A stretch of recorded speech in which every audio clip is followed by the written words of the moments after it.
பரிசுத்தத்தை பற்றி ஒரு சின்ன ஒரு தாட்டுங்க. 1 பேதுரு அதிகாரம் 1 வசனங்கள் 15-16. 1 பேதுரு அதிகாரம் 1 வசனங்கள் 15-16. உங்களை அழைத்தவர் பரிசுத்தராய் இருக்கிறது போல நீங்களும் உங்கள் நடக்கைகள் எல்லாவற்றிலேயும் பரிசுத்தராயிருங்கள். நான் பரிசுத்தர் ஆகையால் நீங்களும் பரிசுத்தராயிருங்கள் என்று எழுதியிருக்கிறதே. உங்களை அழைத்தவர் பரிசுத்தராயிருக்கிறது போல நீங்களும் உங்கள் நடக்கைகள் எல்லாவற்றிலேயும் பரிசுத்தராயிருங்கள். அப்போது நம்ம நடக்கைகள் எல்லாவற்றிலையும் பரிசுத்தமாக இருக்கணும் அப்படின்னா நம்முடைய சரீரம் ரொம்ப முக்கிய பங்கு வகிக்கிறது. நம்முடைய சரீரத்தின் அவயவங்கள் ரொம்ப ரொம்ப முக்கிய பங்கு வகிக்கிறது. அப்படி பார்த்தோன்னா நம்முடைய கண்கள் எப்போ பரிசுத்தமாக இருக்குதோ அப்போ தான் நம்முடைய சரீரம் முழுவதும் பரிசுத்தமாக இருக்கும் அப்படின்னு சொல்லிட்டு லூக்கா அதிகாரம் 11 வசனங்கள் 34-35 குறிப்பிடப்பட்டுள்ளது.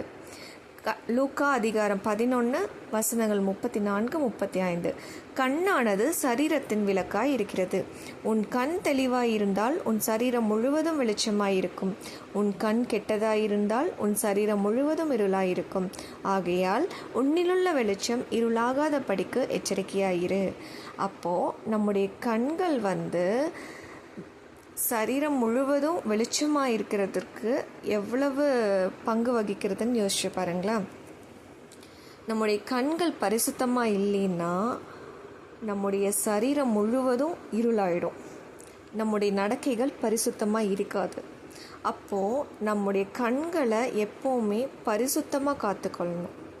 நம்முடைய கண்களின் பார்வை எப்படி காத்துக்கொள்ள முடியும்? நம்முடைய பார்வை ஆண் பெண்ணையோ பெண் ஆணையோ பார்க்கும்போது ஒரு இச்சையான பார்வையோடு பார்க்கக்கூடாது.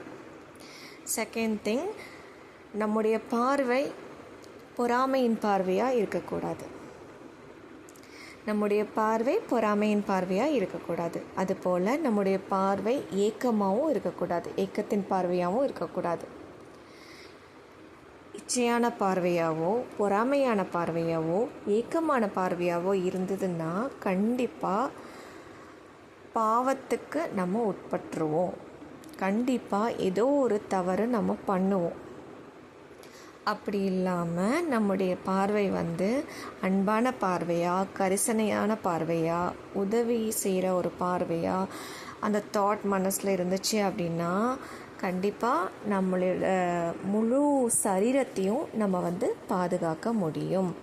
பரிசுத்தமான பார்வையை நம்ம பார்த்தோம் அப்படின்னா நம்முடைய முழு சரீரத்தையும் பாதுகாக்க முடியும்.